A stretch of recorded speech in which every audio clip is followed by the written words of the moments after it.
When the people saw that Moses delayed to come down from the mountain, the people gathered themselves together to Aaron and said to him, "Up, make us gods, who shall go before us. As for this Moses, the man who brought us up out of the land of Egypt, we do not know what has become of him." And Aaron said to them, "Take off the rings of gold, which are in the ears of your wives, your sons, and your daughters, and bring them to me." So all the people took off the rings of gold, which were in their ears, and brought them to Aaron. And he received the gold at their hand, and fashioned it with a graving tool, and made a molten calf. And they said, "These are your gods, O Israel, who brought you up out of the land of Egypt." When Aaron saw this, he built an altar before it, and Aaron made proclamation and said, "Tomorrow shall be a feast to the Lord." And they rose up early the next day, and offered burnt offerings, and brought peace offerings. And the people sat down to eat and drink, and rose up to play. And the Lord said to Moses, "Go down, for your people, whom you brought up out of the land of Egypt, have corrupted themselves. They have turned aside quickly out of the way which I commanded them. They have made for themselves a molten calf, and have worshipped it and sacrificed to it, and said, 'These are your gods, O Israel, who brought you up out of the land of Egypt.' And the Lord said to Moses, I have seen this people, and behold, it is a stiff-necked people. Now therefore let me alone, that my wrath may burn hot against them, and I may consume them. But of you I will make a great nation." But Moses begged the Lord his God, and said, "O Lord, why does your wrath burn hot against your people, whom you have brought forth out of the land of Egypt, with great power and with a mighty hand? Why should the Egyptians say, 'With evil intent he brought them forth, to slay them in the mountains, and to consume them from the face of the earth'? Turn from your fierce wrath, and repent of this evil against your people. Remember Abraham, Isaac, and Israel, your servants, to whom you swore by your own self, and said to them, 'I will multiply your descendants as the stars of heaven, and all this land that I have promised I will give to your descendants, and they shall inherit it forever.' And the Lord repented of the evil which he thought to do to his people. And Moses turned and went down from the mountain with the 2 tables of the covenant in his hands, tables that were written on both sides. On the one side and on the other were they written. And the tables were the work of God, and the writing was the writing of God, graven upon the tables. When Joshua heard the noise of the people as they shouted, he said to Moses, 'There is a noise of war in the camp.' But he said, 'It is not the sound of shouting for victory, or the sound of the cry of defeat, but the sound of singing that I hear.' And as soon as he came near the camp, and saw the calf and the dancing, Moses' anger burned hot, and he threw the tables out of his hands and broke them at the foot of the mountain. And he took the calf which they had made, and burnt it with fire, and ground it to powder, and scattered it upon the water, and made the sons of Israel drink it. And Moses said to Aaron, 'What did this people do to you, that you have brought a great sin upon them?' And Aaron said, 'Let not the anger of my Lord burn hot. You know the people, that they are set on evil. For they said to me, Make us gods, who shall go before us? As for this Moses, the man who brought us up out of the land of Egypt, we do not know what has become of him.' And I said to them, Let any who have gold take it off. So they gave it to me, and I threw it into the fire, and there came out this calf. And when Moses saw that the people had broken loose, for Aaron had let them break loose, to their shame among their enemies, then Moses stood in the gate of the camp and said, Who is on the Lord's side? Come to me. And all the sons of Levi gathered themselves together to him. And he said to them, Thus says the Lord God of Israel, Put every man his sword on his side, and go back and forth from gate to gate throughout the camp, and slay every man his brother, and every man his companion, and every man his neighbor. And the sons of Levi did according to the word of Moses. And there fell of the people that day about 3,000 men. And Moses said, Today you have ordained yourselves for the service of the Lord, each one at the cost of his son and of his brother, that he may bestow a blessing upon you this day. The next day Moses said to the people, You have sinned a great sin, and now I will go up to the Lord. Perhaps I can make atonement for your sin. So Moses returned to the Lord and said, Alas, These people have sinned a great sin. They have made for themselves gods of gold. But now, if you will forgive their sin, and if not, blot me, I beg you, out of your book, which you have written. But the Lord said to Moses, Whoever has sinned against me, him I will blot out of my book. But now go, lead the people to the place of which I have spoken to you. Behold, my angel shall go before you. Nevertheless, in the day when I will visit their sin upon them. And the Lord sent a plague upon the people, because they made the calf which Aaron made.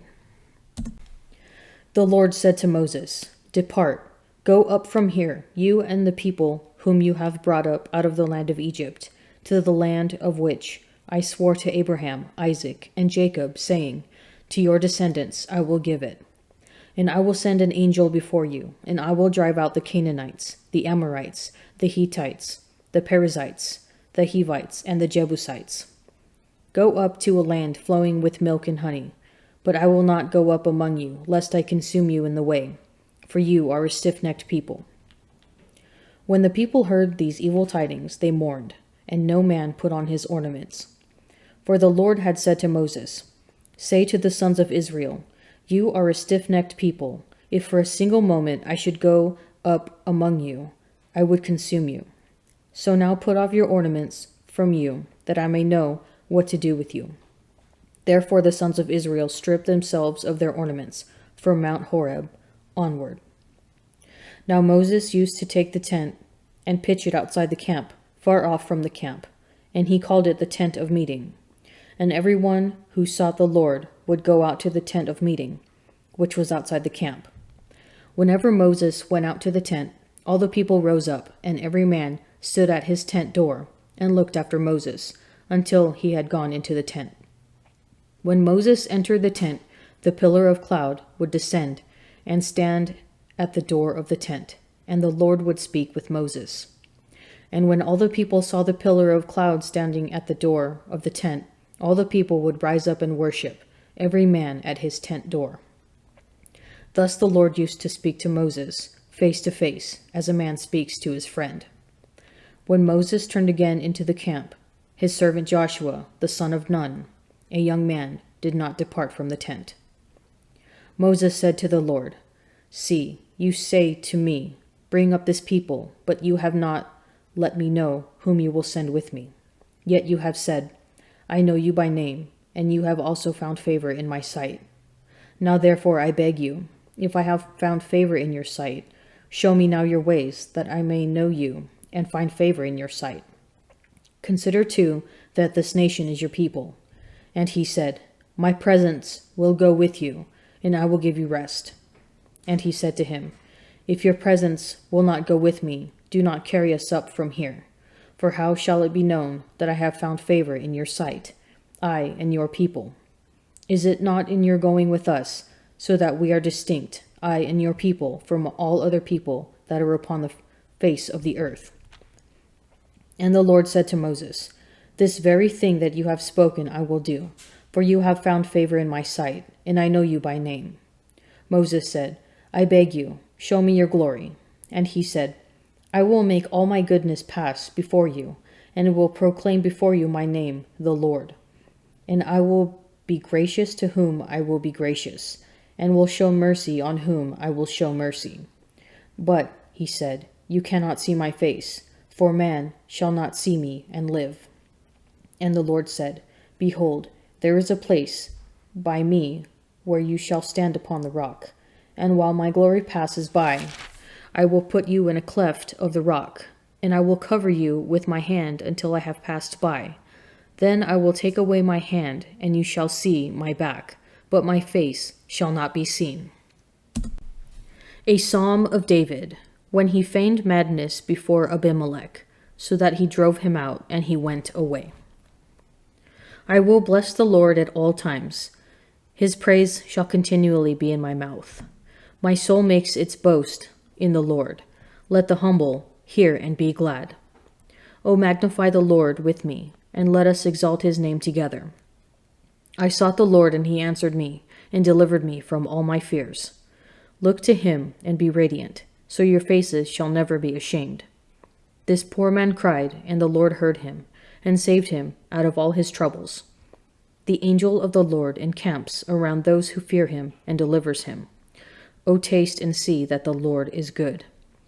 Blessed is the man who takes refuge in him. O fear the Lord, you his saints, for those who fear him have no want. The young lions suffer want and hunger, but those who seek the Lord lack no good thing. Come, O sons, listen to me. I will teach you the fear of the Lord. What man is there who desires life and covets many days that he may enjoy good? Keep your tongue from evil and your lips from speaking deceit. Depart from evil and do good. Seek peace and pursue it. The eyes of the Lord are toward the righteous, and his ears toward their cry. The face of the Lord is against evildoers, to cut off the remembrance of them from the earth. When the righteous cry for help, the Lord hears, and delivers them out of all their troubles.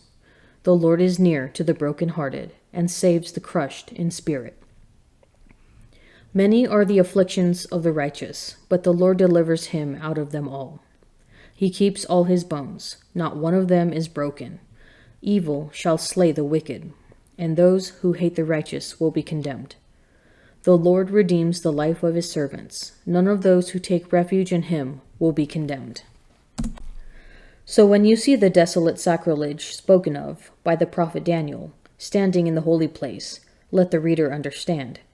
Then let those who are in Judea flee to the mountains. Let him who is on the housetop not go down to take what is in his house, and let him who is in the field not turn back to get a coat. And alas for those who are with child, and for those who are nursing in those days. Pray that your flight may not be in winter or on a Sabbath. For then there will be great tribulation, such as has not been from the beginning of the world until now, no, and never will be. And if those days had not been shortened, no human being would be saved. But for the sake of the elect, those days will be shortened. Even if anyone says to you, Behold, here is the Christ, or there he is, do not believe it. For false Christs and false prophets will arise and show great signs and wonders, so as to lead astray, if possible, even the elect. Behold, I have told you beforehand. So if they say to you, Behold, he is in the wilderness, do not go out. If they say, Behold, he is in the inner rooms, do not believe it. For as the lightning comes from the east and shines as far as the west, so will be the coming of the Son of Man.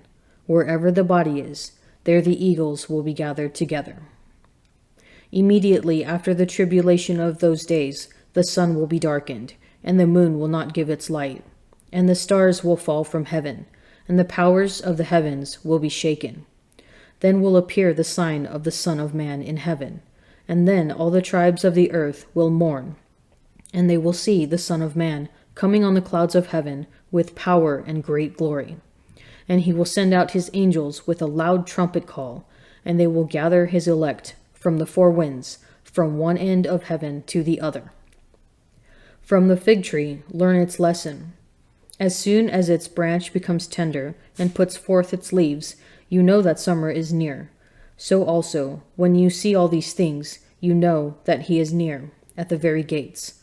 Truly, I say to you, this generation will not pass away till all these things take place. Heaven and earth will pass away, but my words will not pass away. Duplicity destroys relationships. When we say one thing and do another, we forfeit the privilege of being trusted and seriously damage what remains of friendship. Only 40 days after hearing the 10 Commandments and responding with one voice, all the words which the Lord has spoken we will do, the people of Israel turn away from God and break the covenant relationship they have just entered into by worshiping a golden calf instead of the one true God.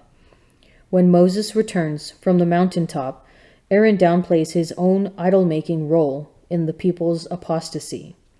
Aaron and God's people prove themselves duplicitous and unfaithful. In contrast, Moses, even in his wrath, is faithful to the people, leading them back to the truth and praying to the Lord for them. Indeed, Moses' sincerity makes way for intimacy with God, where he can speak with God face to face, as the psalmist tells us, look to him and be radiant. But while Moses' intercession wins God's continued presence with his sinful people, it comes at a cost. Moses will no longer be able to see God's face. Moses is a type of Jesus Christ who willingly wins our salvation at great cost to himself, the cost of his life. Do you have any relationships in which you have been duplicitous? How can you make amends and begin to repair that relationship?